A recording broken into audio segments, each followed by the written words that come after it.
अच्छा, ऐसा धोखा हमारे साथ किया, भोगोगे तुम। ये जो निकलता है ना, भोगोगे, ये अकाट्य होता है। क्योंकि किसी का भी हृदय, मान लो किसी भी जीव जंतु को आप कष्ट दें और उसका हृदय आह भर जाए, तो वो आह वज्र की लेखे तुम्हें भोगना पड़ेगा। वो आह किसी की ना लेना जिंदगी। कोई ऐसा कोई आह भर करके कह दिया तुम समर्थ हो, हम तो कुछ कर नहीं सकते, वो अंदर से दुखी, फिर तुम्हारी सामर्थ्य काम नहीं करेगी, मिट्टी में मिला देगी। ऐसा नहीं कि आप जो कर रहे हैं कोई देख नहीं रहा, कोई हिसाब किताब नहीं, जो कर रहे हैं अवश्य में भोक्तव्यम, बहुत सावधान।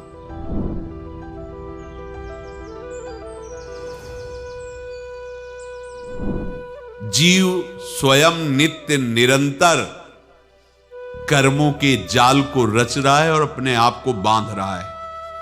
आपको मुक्त होना है, बंधना नहीं है। जीव का जन्म कर्मों के अनुबंध से होता है, कर्मों के बंधन से होता है, और उसको अपना ऋण चुकाना होता है। कर्मानुबंध ये बहुत सूक्ष्म विषय है।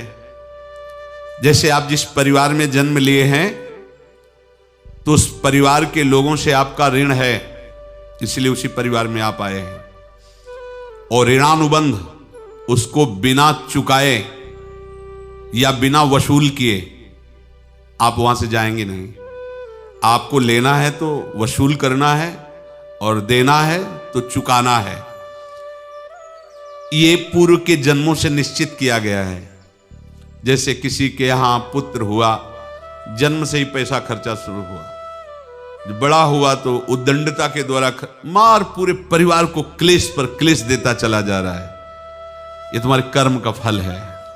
या ऐसे शक्तिहीन बुद्धिहीन ऐसे पागल पूरे जीवन सेवा करो, तुमसे अपना हिसाब चुकाने के लिए वो आया है।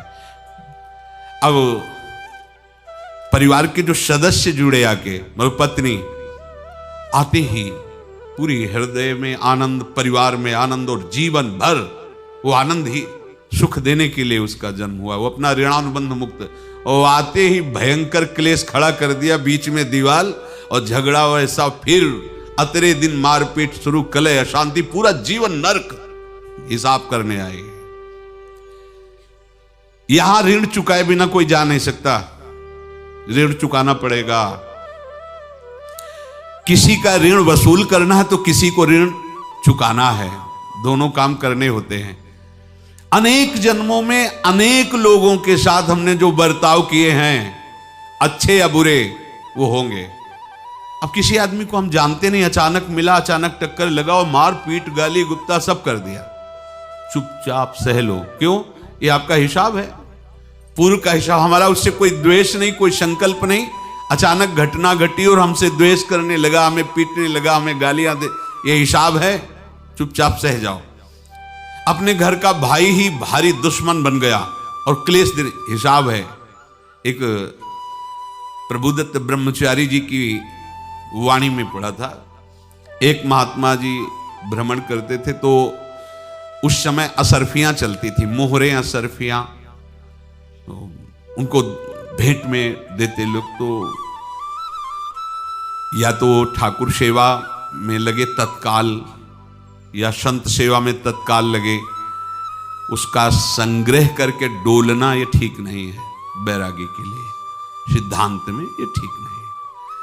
तो जब 2, 4, 6, 8 ऐसे मोहरे हुई, तो उन्होंने विचार किया कि और भ्रमण करके जब काफी मोहरे हो जाएंगी तो प्रयागराज में जब कुंभ पड़ता है, एक बार पूरे सब अखाड़े के संतों को, अलग अलग संप्रदाय सब संतों को बुलाएंगे और सबको पुआएंगे।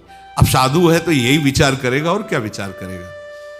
तो उन्होंने ऐसे डंडा बनवाया, बेंत, जो ऊपर से चूड़ीदार और भीतर पोला, और मोहरे उसमें डालते गए। और भ्रमण, जहां जहां श्रद्धालु भगत थे सबके यहां जाना और इच्छा रखना कि एक मोहर तो दे दे दक्षिणा में। कामना कोई भी हो वो बांधती ही है, ध्यान रखना। इसीलिए प्रभु जो चाहे वो करे, अपनी चाह नहीं रखनी चाहिए, अपनी चाह प्रभु की चाह में मिला देनी चाहिए। धीरे धीरे वो छड़ी भर गई। भ्रमण करने वाले महात्मा चूड़ी लगाई, इंतजार करते रहे। जब प्रयाग का कुंभ पड़ा तो चले। तो रास्ते में एक गांव में पूछा जाता है, जैसे कहीं रुको कि कोई श्रद्धालु ऐसा है जो संत सेवी है। तो कुछ लोगों ने बताया, हाँ एक परिवार है बहुत संत सेवी है और आपको मिलाते हैं उनसे। आइए महाराज, घर में रुका। खूब अच्छा हलवा पूड़ी पवाया और जो घर के मालिक थे चरण दबाए। चरण दबाते दबाते उनकी दृष्टि पड़ी उस डंडे पे। इतना मोटा और ऊपर से कुछ चूड़ी सी भी नजर आ रही, इस डंडे में तो कोई रहस्य है ही है। अब महात्मा जी को खवा पिला के सुला दिया। महात्मा जी जब सो गए तो पत्नी से धीरे से कहा, वो डंडा लाओ बाबा जी का डंडा। वो चूड़ीदार जो ही खोला पलटाया तो सैकड़ों मोहरे। ऐसे संत रोज पधारे भगवान, तुम आनंद हो जाए फिर क्या। पत्नी से कहा, नाप के कंकड़ लाओ। वो तो महात्मा जी तो खाए खीर पूड़ी, आराम से सो रहे। रात में पूरी प्लानिंग करके उसमें कंकड़ भर के चूड़ी लगाकर सिराने रख दिया, सारी मोहरें हटा ली। महात्मा जी आराम से छड़ी उठाए तो वजन पक्का। वैसे बड़े लोग चतुर होते हैं, पर ये नहीं जानते कि कर्म कितना भयानक होता है। और उनकी कोई संतान नहीं थी, पर धन में इतना प्रेम उनको था। बहुत सावधान। साधु महात्माओं के पास जो अर्थ है, गृहस्थी अगर आता वहीं से है, पर अगर उसको जोर जबरदस्ती या किसी छल कपट से, तो वो उसका विनाश ही करता है। आज तक का प्रमाण है। अब उनको ये भाव पता नहीं होगा, या पता होगा तो लोभ के कारण वो उसको मान नहीं पाए होंगे। महात्मा जी गए प्रयाग में, किसी अखाड़े पर रुके और वहां प्रार्थना की कि कल जो है संपूर्ण अखाड़ों का निमंत्रण किया जाए और सब संतों को भोग पवाया जाए और उनको दक्षिणा भी दी जाए। महंत ने सोचा कि बहुत बड़ा है तो उत्सव है, क्योंकि प्रयाग में कितने हजारों संत महात्मा सब। उनका महाराज बोरों इसमें चीनी और टीनों घी लगेगा, सब व्यवस्था। बोले आप मंगाइए, एक एक हिसाब हम करेंगे, हमारे पास सब व्यवस्था है। बोले कुछ तो पहले दे दो, वो इकट्ठे देंगे हम। उनको था कि अगर हम छड़ी खोला और 2-4 मोहरे दी, किसी को पता लग गया तो गड़बड़ हो सकती। बोले हम भंडारे के समय आखिरी में सब कुछ आपको दे देंगे। ठीक। वो अपने पास से पैसे लगाकर खूब जितना सामग्री सब लाए लाखों की, और सब संतों को निमंत्रण कर दिया। संत जन निमंत्रित हो गए, भंडारा बन रहा है। तब वहां के महंत है और उनका देखो भंडारा भी बन रहा है, संतों को निमंत्रण। अब आप अर्थ की व्यवस्था कीजिए, क्योंकि इतनी बड़ी हमारी सामर्थ्य नहीं थी जितना हमने किसी तरह हमने व्यवस्था की। अब मुझे अर्थ चाहिए, तभी आगे की व्यवस्था बढ़ेगी। संतों को दक्षिणा देंगे और जिनसे अर्थ लिया उनको दे। देखो रसोई बन गई है सब। उनका छत में विश्वास नहीं तो ये अभी चूड़ी खोली। उनको तो था ना कि मोहरे हैं, कंकड़। तो जैसे कितना उनको सदमा लगा होगा। हजारों संतों का निमंत्रण, रसोई बन, मतलब संत हो के छल कपट। तो उनका महाराज आपने तो हमारा नाश कर दिया, जो महंत थे। अब बताओ रसोई बन गई, संत निमंत्रित हो गए और आप ये कंकड़ दिखा रहे हैं हमको। आपने तो हमें बर्बाद कर दिया। हमारी इतनी सामर्थ्य नहीं थी, आप पहले बता देते। संत होकर ऐसा छल कपट। अब वो बोले तो क्या बोले, क्योंकि उनको पता था कि मोहरे हैं इसमें। अंदर से उनका चिंतन गया उसी सेठ के पास। अच्छा ऐसा धोखा हमारे साथ किया, भोगोगे तुम। ये जो निकलता है ना भोगोगे, ये अकाट्य होता है। क्योंकि किसी का भी हृदय, मान लो किसी भी जीव जंतु को आप कष्ट दें और उसका हृदय आह भर जाए, तो वो आह वज्र की लेख है, तुम्हें भोगना पड़ेगा। वो देखो भीष्म जी को भोगना पड़ रहा है ना। सांप को ऐसे धनुष की नोक से उठाया और बंबूल के कांटों के ऊपर फेंक दिया, कई दिन तक शेदा हुआ, वो आह भर करके मरा। तो आपको 6 महीने बाणों की सैया पर आह किसी की ना लेना जिंदगी में। कोई ऐसा कोई आह भर करके कह दिया तुम समर्थ हो, हम तो कुछ कर नहीं सकते, और अंदर से दुखी, फिर तुम्हारी सामर्थ्य काम नहीं करेगी, मिट्टी में मिला देगी। फिर ये तो संत थे और भगवत आराधना के लिए, संत आराधना के लिए ही ऐसा किए हुए थे। अब इनका कैसे मुंह दिखाएं, अब क्या करें। सुबह संत जन आएंगे, सबके बीच में हमारी कि देखो इन्होंने, अब क्या करें। गए और संगम में जाके छलांग लगाई, अपने प्राण त्याग दिए। अब उनके तो पास मोहरे थी और व्यापार बढ़ा, और 9-10 महीने बाद ही लड़का हुआ।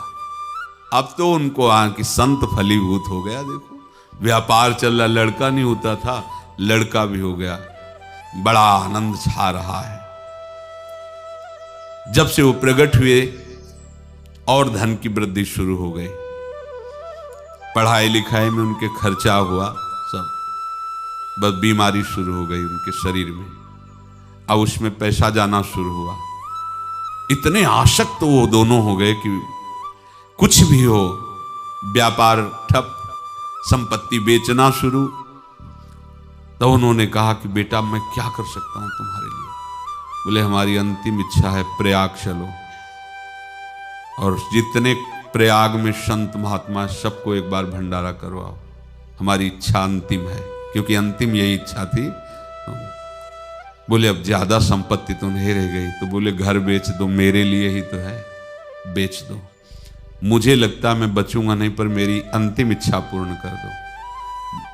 घर बेच दिया, जेवर बेच दी। वहां गए, जब संत सेवा की तो बोले मुझे संगम तक ले चलो। संगम तक ले गए और बोले समझे तुम चुराए थे और हमने उसको छीना है, कुछ नहीं रह गया तेरे पास कुछ, अब केवल ममता और आसक्ति में जल कर मर और नरक प्राप्त कर। मैं वही महात्मा हूं जिसकी तूने मोहरे ली थी, शरीर छोड़ दिया। महात्मा को जन्म लेना पड़ा और इनको दुर्गति भोगनी पड़ी। ऋणानुबंध होश में, ऐसा नहीं कि आप जो कर रहे हैं कोई देख नहीं रहा, कोई हिसाब किताब नहीं, जो कर रहे हैं अवश्य में भोक्तव्यम। बहुत सावधान। अनेक जन्मों में अनेक लोगों से जो कुछ लिया दिया है, इस लेने देने को मिटा देने के बाद ही तुम मुक्त हो गए। इसीलिए एक उपाय है, लेना न देना मगन रहना। क्या? मालिक को समर्पित हो जाओ, मालिक को अपना माना हुआ समर्पित कर दो, खत्म। अहम त्वाम स्वरूपापेभ्यो मोक्षयिष्यामि, सब खत्म। आगे पीछे लेना देना सब खत्म। एकादश स्कंद में भगवान श्री कृष्णचंद्र जी ने कहा, जो मेरे चरणों का आश्रय लेकर भक्त मेरा भक्ति करता है, उसके पितृ ऋण, मातृ ऋण, देव ऋण, ऋषि ऋण, सब ऋणों से मैं मुक्त कर देता हूं। बस यही एक उपाय है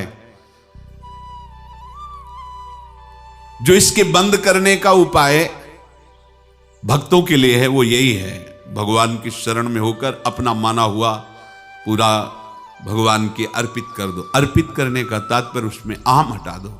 तो दियम वस्तु गोविंदम तुभ्यमेव समर्पये। जिनसे तुमने सेवा करवाई है उनकी सेवा करनी पड़ेगी।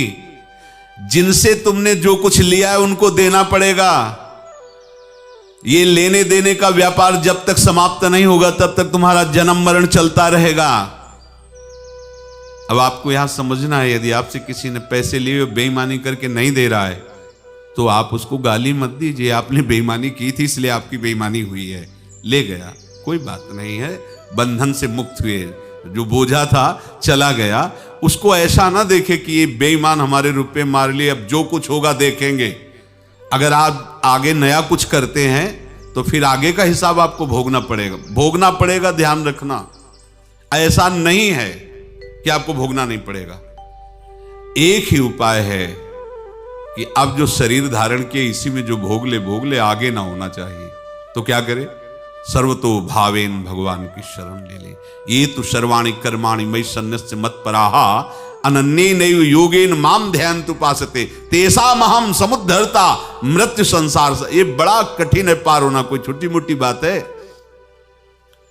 एक महात्मा बाल्यावस्था से भजन करते थे, शालिग्राम भगवान पास रखते थे और उन्हीं की आराधना करके बस पाठ, नाम, जप और भ्रमण करते थे। यौवन अवस्था थी, गंगा जी के किनारे अपने ठाकुर को विराजमान करके स्नान करने के लिए कपड़ा ही उतार रहे थे कि 90 लोग आ गए, भाला तलवार सब ले, मारो मारो इसको मारो, घेर लिया। तो उन्होंने हाथ जोड़कर कहा, हमने क्या अपराध किया, कोई सुन ही नहीं रहा।